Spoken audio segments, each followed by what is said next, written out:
ડાંગની સાપુતારા પોલીસે લૂંટેરી દુલ્હન તરીકે ઓળખાતી અને છેતરપિંડી કરતી ગેંગને ગણતરીની કલાકોમાં ઝડપી પાડી. સાપુતારા પોલીસ સ્ટેશનમાં નોંધાયેલા ગુનામાં આરોપીઓને પકડવા પોલીસે ખાસ ટીમ પણ બનાવી હતી.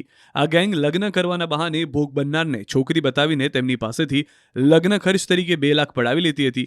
આ જ ઈરાદા સાથે છેતરપિંડી કરીને ગુનાહિત કાવતરું રચવામાં આવ્યું હતું. 6 ડિસેમ્બર 2025ના રોજ ગુનો નોંધાયા બાદ પોલીસે તાત્કાલિક કાર્યવાહી શરૂ કરી, જેમાં પોલીસે તાલુકાવાર અને આંતરરાજ્ય સ્તરે તપાસ હાથ ધરી. આખરે ડાંગ જિલ્લાના શામગહાન, કડમાળ અને પીપલિયામાળ ગામોમાંથી આરોપીઓને ઝડપી લેવામાં આવ્યા. તપાસમાં બહાર આવ્યું છે કે આ ગેંગમાં મહિલાઓ ઉપરાંત સ્થાનિક પુરુષો પણ સંડોવાયેલા હતા.